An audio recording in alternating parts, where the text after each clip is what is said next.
Paper होना है भला। Okay, welcome and good morning students. आज इस तरह से हम ऑर्गेनिक मॉलिक्यूल पढ़ेंगे और यू नो वेरी वेल कि ऑर्गेनिक मॉलिक्यूल की एक वेरी सिंपल डेफिनेशन है कि जिसमें एक बेसिक एलिमेंट कार्बन होना चाहिए covalently bonded with hydrogen. Such molecules are called organic molecule. ऐसे मॉलिक्यूल्स को हम ऑर्गेनिक मॉलिक्यूल कहेंगे। Carbon covalently bonded with hydrogen, तो ऐसे मॉलिक्यूल को हम कहेंगे organic molecule.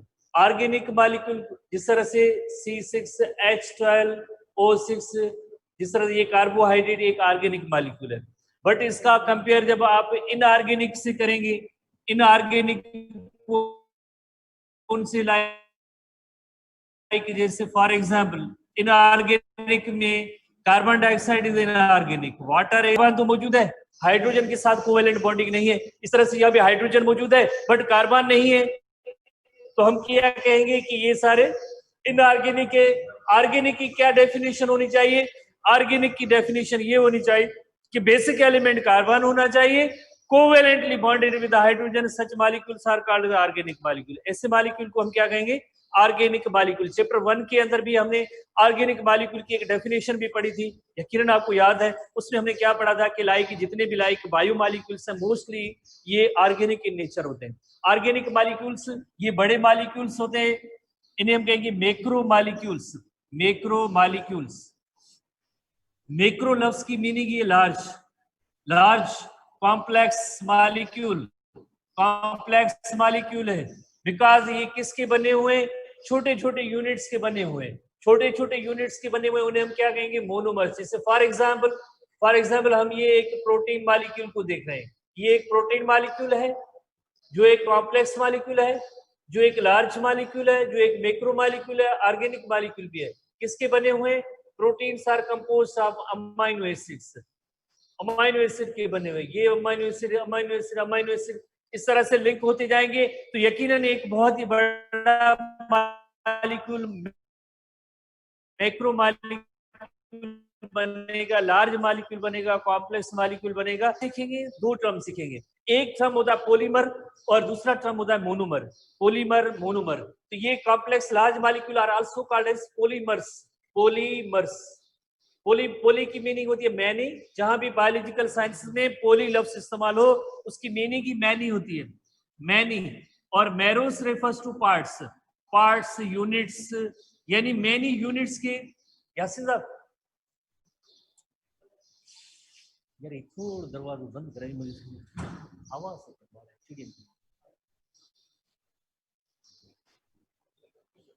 Poli refers to many and meros refers to part या यूनिट्स। यानी जिस तरह से आप देखें प्रोटीन एक लार्ज मॉलिक्यूल है, प्रोटीन एक पॉलीमर है, बट किसका बना हुआ है? ऐसे छोटे छोटे यूनिट्स, जो बहुत ज्यादा यूनिट्स आपस में मिलके एक बहुत ही बड़ा मॉलिक्यूल और मैक्रो मॉलिक्यूल और पॉलीमर बनाएंगे, कॉम्प्लेक्स मॉलिक्यूल बनाएंगे। तो उसे ऐसे मॉलिक्यूल को हम कहेंगे polymers. Polymers are macro molecule, polymers are large molecules, complex molecule. किसके बने हुए? एक एक यूनिट जिस तरह से होता है सिंगल यूनिट, उससे हम कहेंगे यूनिट को हम कहेंगे, उनके बेसिक यूनिट को कहेंगे, या इसके पार्ट को हम कहेंगे monomer. Monomer, polymer, monomer. Polymer means यानी कॉम्प्लेक्स मॉलिक्यूल है, जो बड़े यूनिट्स हैं, बड़े बड़े मॉलिक्यूल्स हैं। Mono refers to one, meros refers to part, यानी जो सिंगल यूनिट, बेसिक यूनिट जो होता है, इंडिविजुअल यूनिट होता है, जो आगे जाके मिलके एक बड़ा मॉलिक्यूल बनाते हैं। तो इस छोटे यूनिट को, बेसिक यूनिट को हम कहेंगे मोनोमर। किसके बने हुए हैं? लाइक मोनोमर आपस में मिलके मिलके मिलके और एक बहुत ही बड़ा कॉम्प्लेक्स और लार्ज मॉलिक्यूल बनाएंगे। जैसे अगर हम एग्जांपल लें कि प्रोटीन पॉलीमर है, प्रोटीन पॉलीमर है, किसका बना हुआ है? Protein is polymer, protein polymer है। और अमाइनो एसिड इसकी क्या है? अमाइनो एसिड इसकी मोनोमर है, अमाइनो एसिड इसकी मोनोमर है और प्रोटीन पॉलीमर है। ठीक है, आई बात समझ में? तो यानी मोनोमर आपस में मिलके मिलके कोई एक बहुत ही बड़ा मॉलिक्यूल बनाएंगे जिसे हम कहेंगे पॉलीमर। आई बात समझ में? मोनोमर आपस में मिलके एक लार्ज कॉम्प्लेक्स मॉलिक्यूल बनाएंगे जिसे हम कहेंगे पॉलीमर कहेंगे। या सिंपल वर्ड्स में हम कहेंगे पॉलीमर किसके बने हुए? पॉलीमर्स जो मोनोमर्स के बने हुए। या ऐसे भी हम कह सकते हैं कि जब polymer macro molecule, large molecule break होगा, ब्रेक होगा तो किस में ब्रेक होगा? तो ब्रेक होगा मोनोमर्स में। जैसे प्रोटीन पॉलीमर है, जब ये ब्रेक होगा, एक एक पार्ट जिस तरह से अलग होंगे तो वो क्या होंगे, वो क्या कहलाएंगे, वो मोनोमर कहलाएंगे, पॉलीमर मोनोमर, पॉलीमर मोनोमर। ठीक है, अंडरस्टैंड, बात आई समझ में। इसी तरह से हम एक टेबुलेटेड चार्ट बनाएंगे, ये सारी पॉइंट्स हमारे टेक्स्ट बुक में मौजूद है। और हम थोड़ा सा चार्ट बना लेते हैं इसमें, और इस चार्ट में देखेंगे कौन से पॉलीमर है और कौन से उनके मोनोमर हैं, कौन से पॉलीमर हैं, कौन से मोनोमर हैं, पॉलीमर मोनोमर।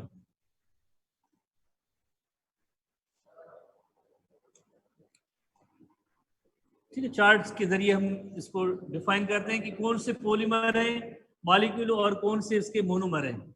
हेडिंग है पॉलीमर, वर्ड से जा रहा है, poly refers to many, meros refers to part. Polymer और मोनोमर,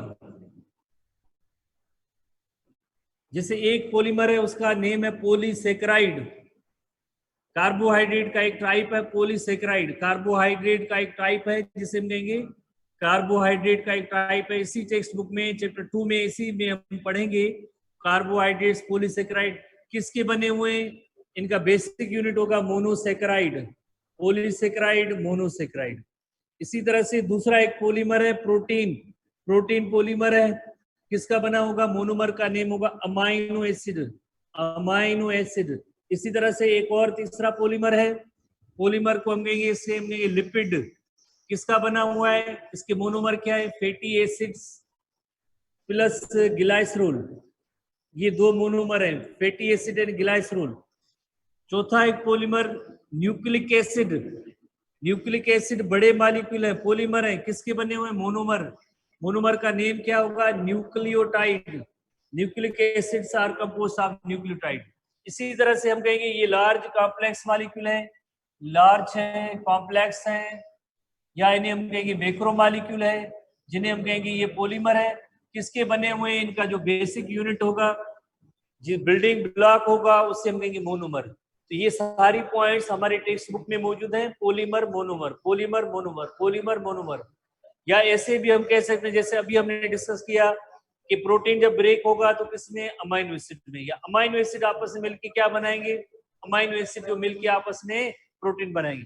हम एक एग्जाम्पल लेते हैं, जिस तरह से ट्रेन होती है, उसके अंदर कंपार्टमेंट हमें ऐड करते हैं, एक जैसे ही कंपार्टमेंट होते हैं ऐड करेंगे तो यानी पूरी एक ट्रेन और गाड़ी बन जाएगी, लंबी सी गाड़ी बनती जाएगी। तो अगर हम हर एक कंपार्टमेंट को अलग अलग करेंगे वो उसके यूनिट हो जाएंगे। तो इसी तरह समझेंगे ये पॉलीमर और मोनोमर। पॉलीमर क्या थी, पूरी ट्रेन, और हर एक कंपार्टमेंट को उसको अलग किया, वो क्या हुए, वो इसके मोनोमर हुए। तो इसी तरह से पॉलीमर मोनोमर, पॉलीमर मोनोमर ये कॉन्सेप्ट होता है। तो आप ये सीरीज और सीक्वेंस और ऐसा चार्ट यकीनन ये याद करेंगे, आपको इंटर क्लास तक ये चीजें काम आएंगी, इंटर क्लास तक ये चीजें काम आएंगी। पॉलीसेकेराइड किसके बने हुए हैं, मोनोसेकेराइड के। प्रोटीन किसके बने हुए हैं, अमाइनो एसिड के बने हुए। लिपिड किसके बने हुए हैं, फैटी एसिड एंड ग्लाइसरोल के बने हैं। न्यूक्लिक एसिड किसके बने हुए हैं, न्यूक्लियोटाइड्स के बने हुए हैं। ठीक है, ये चार्ट आपको याद होना चाहिए, फिंगर टिप्स पे याद होना चाहिए। जाहिर है, अब जैसे अभी यहाँ पे हमने जैसे नोट किया, जैसे फॉर एग्जाम्पल 2 क्या है, 2 है 1+1। अगर 1+1, अगर 2 को ब्रेक करेंगे तब भी 1+1 होगा। 2 कैसे बनेगा, 2 1+1 करेंगे तो 2 होगा। तो इसी तरह से पॉलीमर, पॉलीसेकेराइड कैसे बनेगा, मोनोसेकेराइड में। पॉलीमर जब ब्रेक होगा तो किस में ब्रेक होगा, मोनोसेकेराइड। तो इसी तरह से ये सारी चीजें, एक चीजें होती है बनने का अमल होता है, दूसरा होता है टूटने का अमल। यानी लिविंग थिंग्स के अंदर मेटाबॉलिक एक्टिविटीज, मेटाबॉलिज्म होती रहती है। मेटाबॉलिज्म जिसमें आपने देखा होगा कि एक होते हैं बिल्डिंग अप प्रोसेस, जिसमें बनने का अमल होता है। बिल्डिंग अप प्रोसेसेस को हम कहेंगे एनाबॉलिक एक्टिविटीज और एनाबॉलिज्म। ब्रेकिंग डाउन प्रोसेसेस होते हैं, ब्रेकिंग डाउन। ब्रेकिंग डाउन की मीनिंग है टूटने के अमल, टूटने के अमल को हम कहेंगे ब्रेकिंग डाउन प्रोसेस, उसे हम कहेंगे कैटाबॉलिज्म। Anabolism, catabolism. ठीक है, तो यानी जैसे हमने देखा कि प्रोटीन कैसे बनेगा, अमाइनो एसिड आपस में मिलके प्रोटीन बनाएंगे। प्रोटीन ब्रेक कैसे होगा, ब्रेक होगा तो अमाइनो एसिड में। तो यानी बनने का अमल और टूटने का अमल, जो ये सिलसिला चलता रहता है। और मेटाबॉलिज्म क्या होता है, ओवरऑल केमिकल रिएक्शंस, जितने भी लाइक ओवरऑल मेटाबॉलिक एक्टिविटीज या केमिकल रिएक्शंस जो हमारी बॉडी में अंदर हो रहे हैं, लिविंग ऑर्गेनिज्म में उन्हें हम कहेंगे मेटाबॉलिज्म कहेंगे। और मेटाबॉलिज्म आगे उनमें एक बनने का अमल होता है, दूसरा टूटने का अमल होता है। मोरओवर एक चीज और याद कर लें, जिस तरह से टेस्ट के पैटर्न होते हैं, तो उसमें एक टेबुलेटेड चार्ट के जरिए ऐसे क्वेश्चन भी आते रहते हैं। Find the right row of answer, right row of answer, उसमें भी जिस तरह से हम ऐसे ऑप्शन बना सकते हैं। आपने ये नोट किया है? आपने यस और नो में टाइप करें। अगर आपने ये नोट किया है तो इसी में से मैं एक राइट रो ऑफ आंसर बना लेता हूं। टाइप, नोट किया है? यस नो, नोट किया है? यस की सूरत में जवाब दें अगर आपने नोट किया है। साहब नोट कर लिया, ठीक है। तो अब इसमें हम एक सवाल हम बनाते हैं, find the right row of answer, right row of answer, ठीक है। Right row of answer regarding, इस तरह से ये पॉलीमर है, इस तरह से है। तो अगर हम इसको हम ऑप्शन ए बनाए, राइट रो ऑफ आंसर तलाश करनी है, राइट रो ऑफ आंसर्स। रो, रो की मीनिंग ये चीज, बी सी डी, ठीक है। तो मैं आपके लिए एक इसमें क्वेश्चन बना रहा हूं, राइट रो ऑफ आंसर।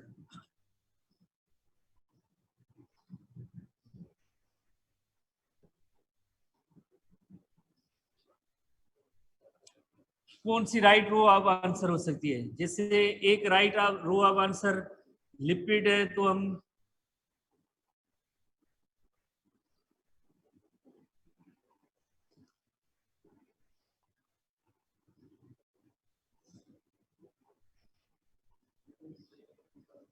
तो आप जवाब देंगे स्टूडेंट के ये ए रो सही है, बी रो सही है, सी रो सही है या डी रो सही है? कौन सी रो सही है?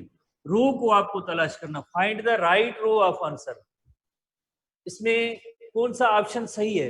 ए सही ऑप्शन है, बी ऑप्शन सही है, सी ऑप्शन सही है या डी ऑप्शन सही है? कौन सा? बी सेकंड ऑप्शन सही है। Exactly, students are very intelligent. जैसे आपने थोड़ी देर पहले पढ़ा है कि प्रोटीन्स जैसे पॉलीमर है, प्रोटीन पॉलीमर है, और इनके मोनोमर को हम क्या कहेंगे? इनके मोनोमर को हम अमाइनो एसिड कहेंगे। जैसे पॉलीसेकेराइड है, उनके मोनोमर को हम न्यूक्लियोटाइड्स नहीं कहेंगे। लिपिड पॉलीमर है, उसके मोनोमर को हम मोनोसेकेराइड नहीं कहेंगे। न्यूक्लिक एसिड पॉलीमर है, उनके न्यूक्लियोटाइड को हम डीएनए नहीं कहेंगे, because DNA is also a type of nucleic acid. तो सही जवाब क्या हुआ? प्रोटीन्स जो है पॉलीमर है, उनके मोनोमर्स को हम अमाइनो एसिड कहेंगे। तो इस वजह से हमारा जो राइट आंसर हुआ, right row of answer, right row of answer. Column भी है, इसे हम कहेंगे कॉलम, और इसे हम कहेंगे रो कहेंगे। तो रो कौन सी सही आ रही है? बी ऑप्शन वाली रो जो है बिल्कुल सही आ रही है। तो आपने देखा होगा हमारे अक्सर क्वेश्चन, एमसीक्यू क्वेश्चन, उसका ये पैटर्न होता है, find the right row of answer. इधर अगर आप समझ रहे हैं ए रो ऑफ आंसर, और B row of answer, C row of answer, और डी रो ऑफ आंसर। तो इसी तरह से ये टेबुलेटेड चार्ट के क्वेश्चन होते हैं, आप ऐसे हल करेंगे, ठीक है, ऐसे हल करेंगे। तो आपने ये पैटर्न समझा है? अगर आपने समझा है तो यस लिखें, यस लिखें। अगर नहीं तो मीन्स आप बताएं सर क्या यस है नो में जवाब आया? यस में, very good. Students are very intelligent. आप समझ रहे हैं, बिल्कुल बेहतर तरीके से समझ रहे हैं, ठीक है। अब हम आते हैं कि लाइक कौन से ये बनने का अमल है और कौन सा टूटने का अमल है। कौन सा बनने का अमल है, कौन सा टूटने का अमल है, या ये बनने या टूटने के अमल कैसे होते हैं, उसके ऊपर हम लाइक ये डिस्कस करते हैं। फॉर एग्जाम्पल, अगर मैं आपके लिए एक बनाऊं कि लाइक ये कोई एक मोनोमर है, मोनोमर है और ये पॉलीमर है, तो ये किस तरह से बने हैं आपस में? लाइक जब बनने का अमल होगा, बिल्डिंग प्रोसेस होगा, और एक ऐसा टूटने का भी अमल होगा। बनने का भी अमल होगा, टूटने का भी अमल होगा, ठीक है। तो इसी तरह से हम ये दो प्रोसेसेस को कैसे समझेंगे, कैसे समझेंगे? हेडिंग देगी हम। एक नंबर 1 जो है बिल्डिंग प्रोसेस है, जिसे हम कहेंगे कंडेंसेशन और dehydration synthesis. Condensation also called as dehydration synthesis, dehydration synthesis, condensation process या डिहाइड्रेशन सिंथेसिस प्रोसेस, ये जो है बिल्डिंग अप प्रोसेस होता है। इसमें मैक्रोमॉलिक्यूल बनते हैं, बिल्डिंग अप प्रोसेस है, ब्रेकिंग डाउन प्रोसेस नहीं है, बिल्डिंग अप प्रोसेस है। कौन सा प्रोसेस है? बिल्डिंग अप प्रोसेस है, कंडेंसेशन या डिहाइड्रेशन सिंथेसिस। ये हमेशा आप चीजें नोट करेंगे। और इसके लिए नेक्स्ट पेज पे तस्वीर भी मौजूद है, जो भी बिल्डिंग अप प्रोसेस है उसके लिए नेक्स्ट पेज पे तस्वीर है। जैसे फॉर एग्जांपल ये एक मोनोमर है, ये दूसरा मोनोमर है, और ये तीसरा मोनोमर है। फॉर एग्जांपल इसी तरह से और भी आगे कई मोनोमर ऐड होंगे, monomer number 1, monomer number 2, monomer number 3। हम फिलहाल ये जिस तरह से बनने का अमल नोट कर रहे हैं, मोनोमर नंबर 1, मोनोमर नंबर 2 और मोनोमर नंबर 3, बेसिक यूनिट जो है 3 है, इसमें इनकी आपस में मिलने या जुड़ने का अमल कैसे होता है? जुड़ने मिलने के अमल को हम कहेंगे कंडेंसेशन और डिहाइड्रेशन सिंथेसिस। तो आप जैसे देखिए जो भी मोनोमर होते हैं उनके लाइक फंक्शनल ग्रुप्स होते हैं, एंड पे एक में H ग्रुप होता है और दूसरे में OH ग्रुप होता है। एक साइड पे H ग्रुप और दूसरे साइड पे OH group. H and O, जैसे एक मोनोमर है, इसकी साइड पे एक एंड पे H है, दूसरे साइड पे OH है। जिससे मोनोमर नंबर 2 है, इसमें एक H है, OH है। Monomer number 3 H and OH है। ठीक है, अब क्या होगा? जिस तरह से बनने का अमल होगा, बनने का अमल होगा तो आपको पता है कि किस तरह से बनेंगे। H and OH ion, H and OH ion जब आपस में मिलेंगे किसके? मोनोमर नंबर 1 एंड 2 के दरमियान। तो आपको पता है H एंड OH आप जब आपस में मिलेंगे तो कौन सा मॉलिक्यूल बन सकता है? टाइप करें, जब H एंड OH आयन जब आपस में ये मिलेंगे तो कौन सा मॉलिक्यूल बनेगा? सर जवाब देखें इनका, H और OH। Water, exactly, very intelligent students. तो ये जो है वाटर मॉलिक्यूल यहाँ पे बना और रिमूव भी हुआ। वाटर मॉलिक्यूल रिमूव हुआ और उस जगह पे एक बॉन्ड बन गया। क्या बन गया? एक बॉन्ड बन गया। जैसे ये लाइन है, ये बॉन्ड को शो करती है। तो अब जैसे देखिए मोनोमर नंबर 1 और मोनोमर नंबर 2 आपस में लिंक हो गए, कनेक्ट हो गए, जुड़ गए। Monomer number 1 and monomer number 2 आपस में जुड़ गए या मिल गए। क्या हुआ है? इस प्रोसेस में वाटर की रिमूवल हुई है। वाटर का क्या हुआ है? रिमूवल हुई है। और ये क्या बना है? बॉन्ड। बॉन्ड की क्या हुई है? सिंथेसिस हुई है। बॉन्ड की फॉर्मेशन हुई है। फॉर्मेशन ऑफ द बॉन्ड हुआ है और removal of the water molecule हुआ है। ठीक है, आपने देखा ना H और OH आयन जब आपस में मिलेंगे तो क्या होगा? वाटर मॉलिक्यूल रिमूव हुआ, बना क्या? उस जगह पे बॉन्ड बना। तो अब हम इस जगह पे आते हैं, इन टर्म्स पे आते हैं। डी लफ्ज बायोलॉजिकल साइंस में जहां भी इस्तेमाल होता है, डी लफ्ज की मीनिंग होती है टू रिमूव। क्या है? To remove. और हाइड्रो लफ्ज जहां भी इस्तेमाल होता है उसकी मीनिंग होती है वाटर। तो यानी इसमें क्या रिमूव हुआ है? वाटर मॉलिक्यूल की रिमूवल हुई है। और सिंथेसिस लफ्ज की मीनिंग होती है फॉर्मेशन। फॉर्मेशन किसकी? बॉन्ड की फॉर्मेशन, फॉर्मेशन ऑफ बॉन्ड हुई है। ठीक है, तो इस रिएक्शन में क्या हुआ है? बॉन्ड की फॉर्मेशन हुई है, वाटर मॉलिक्यूल रिमूव हुआ है। तो इस प्रोसेस को हम कहेंगे डिहाइड्रेशन सिंथेसिस या कंडेंसेशन। तो देखिए डेफिनेशन क्लियर हो गई। जब दो मोनोमर आपस में करीब आते हैं तो क्या होता है कि H एंड OH आयन आपस में मिलकर वाटर मॉलिक्यूल बनता है। वाटर का रिमूवल होता है। जैसे वाटर मॉलिक्यूल का रिमूवल होगा तो उस जगह पे क्या बन जाएगा? बॉन्ड की फॉर्मेशन होगी और monomer number 1 and monomer number 2 आपस में लिंक हो गए, जुड़ गए, ज्वाइन हो गए, कनेक्ट हो गए, बॉन्ड बन गया। इसी तरह से आप जैसे देखिए तीसरा मोनोमर भी है। तीसरा मोनोमर है तो उसमें आप जैसे देखिए क्या है? मोनोमर नंबर 3, एक एंड पे OH, दूसरे एंड पे H है। तो अगेन वही सेम तरीका। कौन सा सेम तरीका? H एंड OH आयन जिस तरह से जब भी आपस में मिलेंगे H एंड OH आयन तो रिजल्ट क्या होगी? वाटर मॉलिक्यूल का रिमूवल होगा और उस जगह पे क्या बनेगा? उस जगह पे एक बॉन्ड बनेगा। बॉन्ड बनेगा। ऑलरेडी हमारे पास मोनोमर नंबर 1 एंड 2 आपस में लिंक है। मोनोमर नंबर 1 एंड 2 लिंक है। अब क्या हुआ है? मोनोमर नंबर 3 ये भी आपस में लिंक हो गया। तो इस तरह से क्या हुआ कि जैसे ये पहले monomer number 1, monomer number 2, monomer number 3 एक दूसरे से सेपरेट हो गए, जुड़ गए। और इसी तरह से और भी आगे जितने भी आगे मीन्स मोनोमर होंगे तो उनकी आगे लिंकेज होती जाएगी, बॉन्ड बनता जाएगा और एक very large complex macromolecule polymer बनता जाएगा। तो इन बनने के अमल को हम कहेंगे, क्या कहेंगे? कौन सा प्रोसेस है? कंडेंसेशन और डिहाइड्रेशन सिंथेसिस। डी लफ्ज की मीनिंग है to remove, hydro refers to water, synthesis की मीनिंग होती है फॉर्मेशन। फॉर्मेशन किसकी हुई है? बॉन्ड की हुई है। Monomer number 1, monomer number 2, monomer number 3 एक दूसरे से अलग थे। जैसे ही एक दूसरे के करीब आते तो मीन्स क्या हुआ कि वाटर की रिमूवल, बॉन्ड का बनना, और इसी तरह से ये सारे लिंक हो गए। और इस पूरे रिएक्शन के दौरान एक प्रॉपर एंजाइम की जरूरत होती है और energy in the form of ATP, ATP in the form of energy की जरूरत होती है। ठीक है, ये आप नोट करेंगे। और उसके बाद हम नेक्स्ट इसका अपोजिट प्रोसेस है, बिल्कुल इसका रिवर्स प्रोसेस है, उस पर हम आएंगे। जिस तरह से बनने का अमल होता है इसी तरह से टूटने के भी अमल होते हैं। हम अब टूटने के अमल की तरफ आएंगे।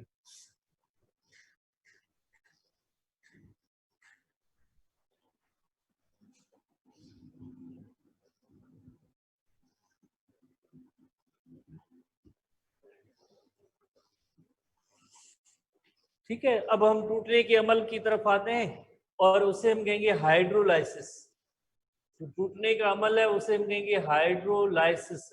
तो जैसे मैंने आपको पहले ही बोला कि लाइक बायोलॉजी की लैंग्वेज है, उसमें आप टर्म्स को ब्रेक करेंगे। जब आप टर्म्स को ब्रेक करेंगे तो मीनिंग आसान हो जाएगी। जैसे डिहाइड्रेशन, डी की meaning removal, hydro refers to water. इसी तरह से अब यहाँ पे क्या है? हाइड्रोलव्स है ना। हाइड्रोलव्स की meaning, what do you mean by hydro? जैसे आप सब स्टूडेंट्स को पता है हाइड्रो रेफर्स टू वाटर। और लाइसिस जहां पे भी लफ्ज इस्तेमाल होता है उसकी मीनिंग ही, लाइसिस की मीनिंग होती है टू ब्रेक। अब किसको ब्रेक करना है? जवाब देंगे स्टूडेंट, इसमें से आप क्या समझ रहे हैं? अब किसको ब्रेक करना है? टाइप करें।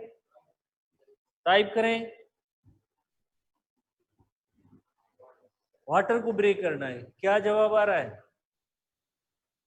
सब वाटर दे रहे हैं? नहीं, वाटर को नहीं, बॉन्ड को ब्रेक करना है।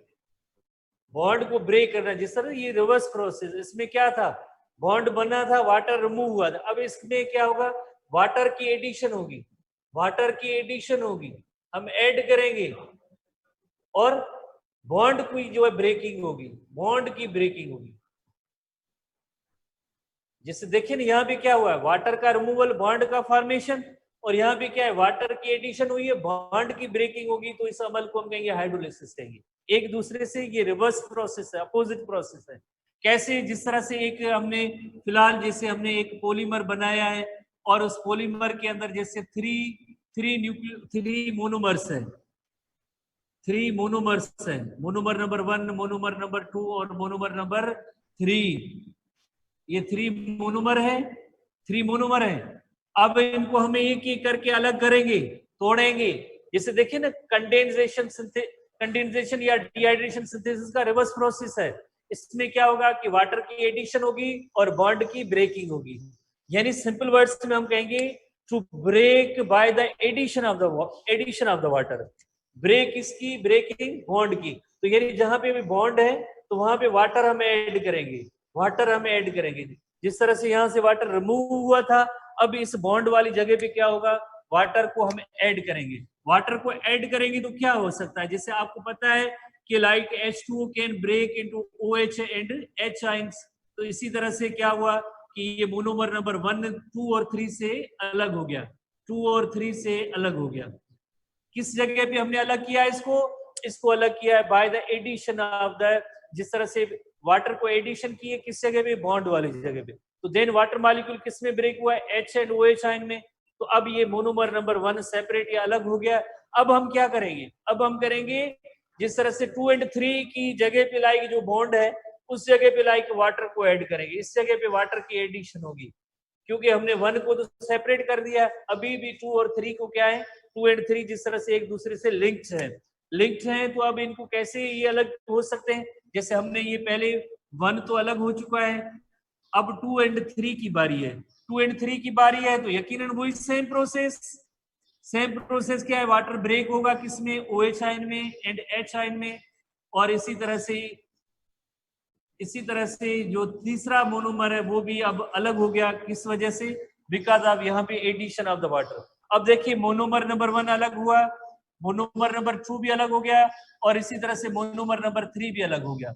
वरना शुरू में आपने क्या किया था मोनोमर नंबर 1, 2 और 3 इनको ज्वाइन करके लिंक करके एक बड़ा मॉलिक्यूल बनाया था। और इसी तरह से अब क्या किया है आपने, इस बड़े मॉलिक्यूल को छोटे छोटे वापस उन्हीं सेम पार्ट्स में ब्रेक किया, उन्हीं सेम पार्ट्स में ब्रेक किया by the addition of water, इससे हम कहेंगे हाइड्रोलिसिस। तो इसमें भी लाइक अब जैसे इसमें एनर्जी जिस तरह से यहां से हमने एनर्जी का एक्सपेंस हुआ है, खर्च हुआ है, एनर्जी लाइक चाहिए, और इस जगह पे क्या होगा, जाहिर है इसमें एनर्जी रिलीज होगी, इस जगह पे एनर्जी रिलीज होगी। ये एनर्जी का हमने यहाँ पे खर्च किया था, तभी लाइक जैसे बॉन्ड बना था। अब यहाँ से जैसे बॉन्ड ब्रेक हुआ तो एनर्जी यहाँ पे रिलीज हुई है। तो ये सारे एक दूसरे से रिवर्स प्रोसेस हैं, और ये बेसिक थीम है, आप यकीनन नोट करेंगे। नोट करने के बाद इसका हम एग्जाम्पल पढ़ेंगे, ठीक है। इसके बाद इसका हम एग्जाम्पल पढ़ेंगे। टाइम है 5 मिनट आएंगे। स्टूडेंट्स ने नोट किया है या नहीं किया है, टाइप की सूरत में जवाब दें, यस और नो, यस और नो। अगर नोट किया है तो यस, अदरवाइज नो।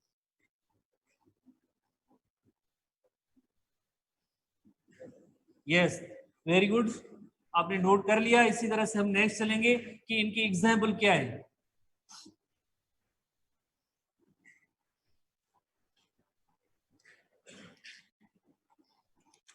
स्टूडेंट ये जवाब दे सकते हैं कि लाइक जो पॉलीसेक्राइड है वो किसके बने हुए हैं? पॉलीसेक्राइड किसके बने हुए, जवाब दें। पॉलीसेक्राइड्स आर कंपोज्ड ऑफ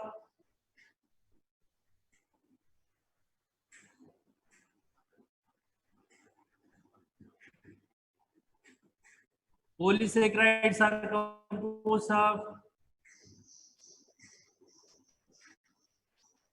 जैसे फॉर एग्जांपल ये कि बीट रूट है, बीट रूट, बीट आप समझते हैं, बीट इंग्लिश का वर्ड है, अक्सर हम वेजिटेबल्स वगैरह में यूज करते हैं बीट, उसकी रूट्स को हम यूज करते हैं। तो आपको पता है कि ये प्लांट्स जो होते हैं उनके अंदर क्या फिनोमेना होता है, जैसे फॉर एग्जांपल प्लांट्स में फोटोसिंथेसिस होती है ना, तो फोटोसिंथेसिस होने के बाद इसमें क्या बनेगा, इसमें लाइक सिंपल शुगर्स बनेंगे, बनेगी, लीव्स बनाएगी या नहीं बनाएगी फोटोसिंथेसिस प्रोसेस में, या नहीं बनेगी, बनेगी। जो मोनोसेक्राइड है, ये simple sugar that is the monosaccharide है।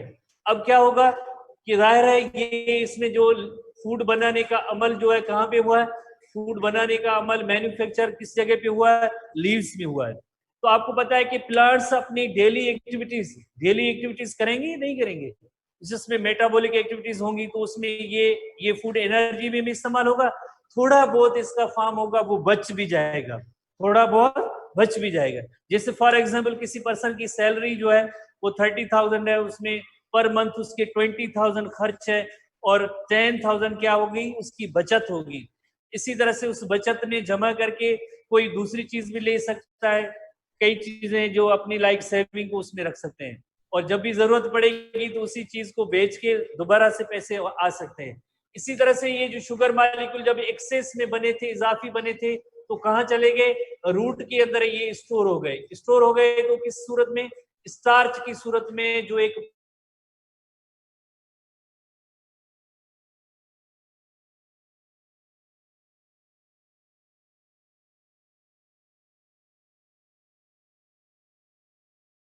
बन गए, स्टार्च में कन्वर्ट हुए। तो ये कौन सा प्रोसेस है, जैसे सिंपल शुगर अगर एक पॉलीसेक्राइड में बनेंगे, जवाब दें स्टूडेंट, दो प्रोसेसेस पढ़े हैं तो इसका जवाब क्या होगा, हाइड्रोलिसिस है या कंडेंसेशन है जी, कंडेंसेशन, एग्जैक्टली, व्हाई, बिकॉज ये सिंपल मॉलिक्यूल में से एक बहुत ही बड़ा मॉलिक्यूल बन गया। इसी तरह से इसको आप कंपेयर कर लें, इसको एक कंपेयर कर लें, किससे कंपेयर करेंगे, किससे कंपेयर करेंगे, किसी प्लांट से, लाइक यही सेम प्लांट है, बीट रूट है, बीट रूट है, आपने क्या किया, इनके लीव्स को कट कर दिया है, लीव्स को यहाँ पे कट कर दिया, लीव्स है ही नहीं, जस्ट जमीन के अंदर रूट पड़ी है, जमीन के अंदर रूट पड़ी है, लीव्स को कट कर दिया है, या लीव्स को किसी हर्बीवोर एनिमल ने खा लिया है, क्या दोबारा लीव्स बनेंगे या नहीं बनेंगे, आप जवाब दें, लीव्स बनेंगे या नहीं बनेंगे, यस और नो। अगर कोई भी इसी तरह से वेजिटेबल या उसका एरियल पार्ट हम कट करते हैं, लीव्स वगैरह, तो दोबारा से लीव्स बनेंगे या नहीं बनेंगे, बनेंगे, एग्जैक्टली आप राइट हैं। तो बनने के लिए इनके यहाँ तो लीव्स तो है ही नहीं, फूड कहाँ से आएगा? ये इन्होंने फूड जो स्टार्च यहाँ पे जमा किया था, ये स्टार्च किस में कन्वर्ट होगी? Starch will convert into sugars, ये शुगर में कन्वर्ट होगी और इस शुगर में से यूज करके दोबारा से ग्रीन लीव्स जो है बड़े बन जाएंगे। तो आप देखिए स्टार्च किस में कन्वर्ट हुई है? Starch is converted into sugar. Process को क्या कहेंगे? Process is called as, type करें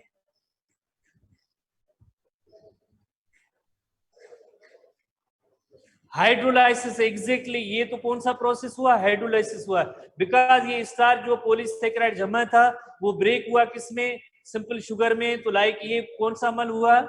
हाइड्रोलाइसिस का अमल हुआ। ये कौन सा अमल था? ये कंडेंसेशन या डिहाइड्रेशन सिंथेसिस का हुआ। आप दो लफ्ज सीखेंगे, मजीद दो लफ्ज सीखेंगे। जब यहाँ पे जैसे आप देखिए लीव्स जहाँ पे शुगर बन रही थी, तो हम इस जगह को हम कहेंगे सोर्स कहेंगे, क्योंकि इन जगह इसी जगह पे बन रही थी ये फूड या सिंपल शुगर बन रहे थे। और इसमें क्या हुआ था? स्टोर हुआ था। किस में स्टोर हुआ था? तो रूट के अंदर। तो रूट को हम कहेंगे सिंक कहेंगे। रूट को क्या कहेंगे? सिंक। तो मूवमेंट का डायरेक्शन होता है वो सोर्स टू सिंक हुआ।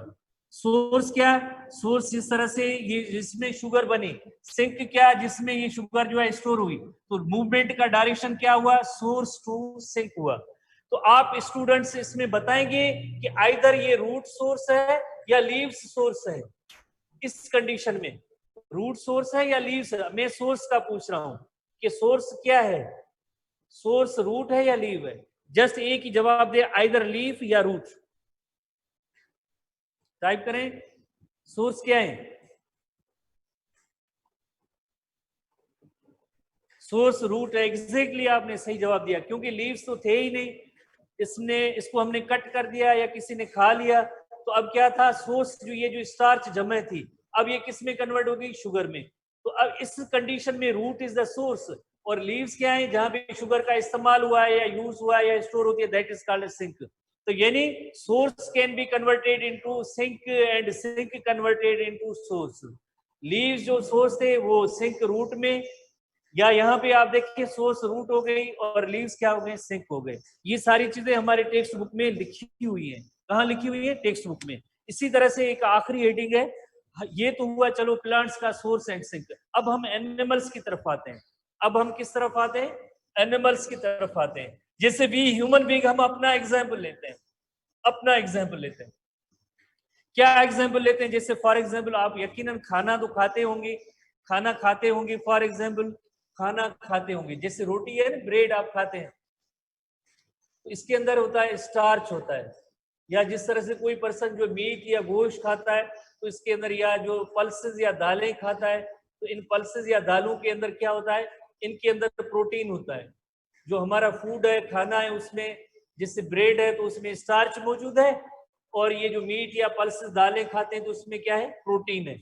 और प्रोटीन आपको पता है क्या है? प्रोटीन बहुत ही बड़े मालिक्यूल है, मैक्रो मालिक्यूल है, पॉलीमर है। और सेल जो हमारी साइज होती है वो बहुत ही छोटी होती है। क्या ये मालिक्यूल इसमें दाखिल होगा? नहीं हो सकता, इंटर नहीं हो सकता। जैसे हम खाना खाएं उसके अंदर इतने बड़े बड़े मालिक्यूल हैं, अब आखिरकार वो सेल्स में जाने चाहिए ना, अब ये इसमें इंटर नहीं होगा। तो फिर क्या होगा कि proteins can be broken down into amino acid. Protein ये सारे एक एक अमाइनो एसिड में ब्रेक होंगे। इसमें क्या बनेगा? इसमें बनेंगे अमाइनो एसिड। अब एक सिंगल जब अमाइनो एसिड होगा तो इस सेल में दाखिल होगा या नहीं होगा? यकीनन होगा। Now it can enter into the cell. अब ये इंटर सेल में इंटर हो सकता है, यूटिलाइजेशन इसकी हो सकती है। तो ये कौन सा प्रोसेस हुआ? स्टूडेंट जवाब दें। जब एक कॉम्प्लेक्स जो फूड मॉलिक्यूल था वो सिंपल मॉलिक्यूल में ब्रेक हुआ है, तो कौन सा प्रोसेस है? जवाब दें। हाइड्रोलिसिस या कंडेंसेशन?